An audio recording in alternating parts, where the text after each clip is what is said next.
ರಾಮಾಯಣದ ಈ ಗ್ಲಿಮ್ಸ್ ನೋಡ್ಬೇಕಾದ್ರೆ ಯಾರೆಲ್ಲ ಈ ಶಾರ್ಟ್ ನ ಅಬ್ಸರ್ವ್ ಮಾಡಿದ್ರೆ ಹಾಗೆ ಆ ಶಾರ್ಟ್ ಅಲ್ಲಿ ಕಾಣಿಸ್ತಿರೋದು ಯಾರಂತ ಗೊತ್ತಾಗಿದ್ರೆ ಕಮೆಂಟ್ ಸೆಕ್ಷನ್ ಅಲ್ಲಿ ಕಮೆಂಟ್ ಮಾಡಿ. ಒಂದು ಮೈಥಾಲಜಿಕಲ್ ಚಿತ್ರ ಮಾಡ್ಬೇಕಾದ್ರೆ ನಾವು ಸೆಲೆಕ್ಟ್ ಮಾಡುವಂತ ಕ್ಯಾಸ್ಟ್ ಅಂಡ್ ಕ್ರೋ ಯಾವ ತರ ಸೆಲೆಕ್ಟ್ ಮಾಡ್ಬೇಕು ಅಂತ ನಿತೇಶ್ ತಿವಾರಿ ಅವ್ರನ್ನ ನೋಡಿ ನಾವು ಕಲಿಬೇಕು. ನನ್ನ ಹತ್ರ ಒಂದು ಕತೆ ಇದೆ. ಈ ಕತೆನ ಸುಮಾರು ಜನ ಡೈರೆಕ್ಟರ್ಸ್ ಅವ್ರದೇ ಆದ ರೀತಿಯಲ್ಲಿ ಹೇಳಿದ್ದಾರೆ. ಆದ್ರೆ ನಾನೇನಾದ್ರೂ ರಾಮಾಯಣ ಅಂತ ದೊಡ್ಡ ಕಥೆನ ಸಿನಿಮಾ ಮಾಡಿದ್ರೆ ಈ ತರ ದೊಡ್ಡ ಸ್ಕೇಲ್ ಅಲ್ಲಿ ಹೇಳ್ಬೇಕು ಅಂತಾನೆ ಈ ಸಿನಿಮಾನ ನಿತೇಶ್ ತಿವಾರಿ ಅವರು ಮಾಡಿದ್ದಾರೆ. ಈ ಗ್ಲಿಮ್ಸ್ ನ ನೋಡಿ ನನ್ಗನ್ಸಿದ್ದು ಒಂದು ಮೈಥಾಲಜಿಕಲ್ ಸಿನಿಮಾನ ಅದರಲ್ಲೂ ರಾಮಾಯಣ ಅಂತ ಒಂದು ಕಥೆನ ಹೇಳ್ಬೇಕಾದ್ರೆ ಮ್ಯೂಸಿಕ್ ಕಂಪೋಸಿಷನ್ ಎಷ್ಟು ಇಂಪಾರ್ಟೆಂಟ್ ಅಂತ ಗೊತ್ತಾಗುತ್ತೆ. ಈ ಗ್ಲಿಮ್ಸ್ ನ ನೋಡಿದಾಗ ಎಷ್ಟೋ ಜನಕ್ಕೆ ಅನ್ಸಿರುತ್ತೆ ಮ್ಯೂಸಿಕ್ ಸ್ವಲ್ಪ ಸೈಲೆಂಟ್ ಆಗೋಯ್ತೇನೋ ಅಂತ. ಆದ್ರೆ ಇಯರ್ಫೋನ್ಸ್ ಹಾಕೊಂಡು ಈ ಗ್ಲಿಮ್ಸ್ ನ ನೋಡಿ ಈ ಗ್ಲಿಮ್ಸ್ ನ ಮ್ಯೂಸಿಕ್ ಎಷ್ಟು ಚೆನ್ನಾಗಿ ಕೇಳಿಸುತ್ತೆ ಅಂತ. ಗ್ಲಿಮ್ಸ್ ನ ಮಧ್ಯದಲ್ಲಿ ಒಂದು ವೈಲಿನ್ ಬಿಟ್ ಬರುತ್ತೆ.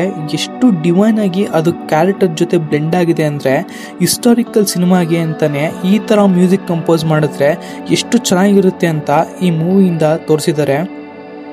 ಅದಕ್ಕೆ ಅಂತಾನೆ ಇಬ್ರು ಮ್ಯೂಸಿಕ್ ಡೈರೆಕ್ಟರ್ನ ಯೂಸ್ ಮಾಡ್ಕೊಂಡಿರೋದು. ಎ.ಆರ್. ರೆಹಮಾನ್ ಅವರು ಅಂದ್ರೆ ನಮ್ಮ ಕನ್ನಡ ಇಂಡಸ್ಟ್ರಿಗೆ ಗೊತ್ತಿರುತ್ತೆ. ಆದ್ರೆ ಹ್ಯಾನ್ಸ್ ಜಿಮರ್ ಅಂತವರು ನಮ್ಮ ಕನ್ನಡ ಇಂಡಸ್ಟ್ರಿಗೆ ಅಷ್ಟು ಪರಿಚಯ ಇಲ್ಲ. ಯಾಕೆಂದ್ರೆ ಹ್ಯಾನ್ಸ್ ಜಿಮರ್ ಒಬ್ರು ಹಾಲಿವುಡ್ ಮ್ಯೂಸಿಕ್ ಡೈರೆಕ್ಟರ್. ಈ ಸಿನಿಮಾದ ಸಾಂಗ್ಸ್ ಇನ್ನೂ ರಿಲೀಸ್ ಮಾಡಿಲ್ಲ. ಇದ್ರ ಬಗ್ಗೆ ಇನ್ನೂ ಮಾತಾಡೋಣ ಸಾಂಗ್ಸ್ ರಿಲೀಸ್ ಆದ್ಮೇಲೆ. ಈ ಗ್ಲಿಮ್ಸ್ ಅಲ್ಲಿ ಎಷ್ಟೊಂದು ಒಳ್ಳೆ ಶಾರ್ಟ್ಸ್ ಇದ್ವು. ಆದ್ರೆ ಈ ಶಾರ್ಟ್ ಅಲ್ಲಿ ಈ ಕ್ಯಾಮ್ರಾ ವರ್ಕ್, ಡೈರೆಕ್ಟರ್ ಅವರ ವಿಷನ್, ಎಡಿಟಿಂಗ್, VFX ಎಲ್ಲ ಬೆಂಕಿ ಅಂತ ಹೇಳಕ್ ಇಷ್ಟಪಡ್ತೀನಿ. VFX ಬಗ್ಗೆ ನೆಗೆಟಿವ್ ಇದೆ, ಅದ್ರ ಬಗ್ಗೆ ಮುಂದೆ ಮಾತಾಡೋಣ. ಕಲರ್ ಗ್ರೇಡಿಂಗ್ ಬಗ್ಗೆ ನಾನು ಜಾಸ್ತಿ ಮಾತಾಡಕ್ ಹೋಗಲ್ಲ. ಜಸ್ಟ್ ಈ ಚಕ್ರ ಮೂವ್ ಆಗೋದನ್ನ ಅಬ್ಸರ್ವ್ ಮಾಡಿ ನಿಮ್ಗೆ ಅರ್ಥ ಆಗುತ್ತೆ. ಒಂದು ಸ್ಮಾಲ್ ಎಲಿಮೆಂಟ್ಗೂ ಕೂಡ ಕಲರ್ ಗ್ರೇಡಿಂಗು ಎಷ್ಟು ಇಂಪಾರ್ಟೆಂಟ್ ಅಂತ ಈ ಮೂವಿಲಿ ತೋರಿಸಿದ್ದಾರೆ. ಕಲರ್ ಗ್ರೇಡಿಂಗ್ ಮಾಡಬೇಕಾದ್ರೆ ಒಂದು ಮೈಥಾಲಜಿಕಲ್ ಸಿನಿಮಾಗೆ ಯಾವ ಥರ ಕಲರ್ಸ್ನ ಚೂಸ್ ಮಾಡಬೇಕು ಅಂತ ಈ ಸಿನಿಮಾದಲ್ಲಿ ತುಂಬ ಚೆನ್ನಾಗಿ ತೋರಿಸಿದ್ದಾರೆ. ಇನ್ನು ಈ ಗ್ಲಿಮ್ಸ್ನ ನೋಡಿ ನನಗೆ ಒಂದು ನೆಗೆಟಿವ್ ಅನಿಸಿದ್ದು ಇದರ VFX. ನಾನು VFX ಕಂಪ್ಲೀಟಾಗಿ ಈ ಟೀಸರಲ್ಲಿ ಚೆನ್ನಾಗಿಲ್ಲ ಅಂತ ಹೇಳ್ತಾ ಇಲ್ಲ.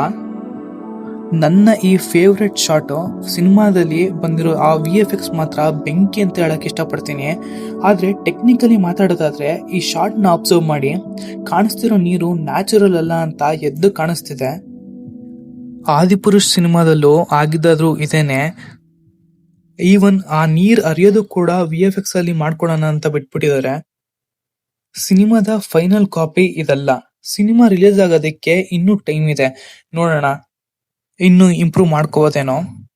ನನ್ನ ಈ ರಿವ್ಯೂ ನಿಮ್ಗೆ ಇಷ್ಟ ಆಗಿದ್ರೆ ಸಬ್ಸ್ಕ್ರೈಬ್ ಮಾಡ್ಕೊಂಡು ಸಪೋರ್ಟ್ ಮಾಡಿ, ಲೈಕ್ ಮಾಡಿ, ಶೇರ್ ಮಾಡಿ.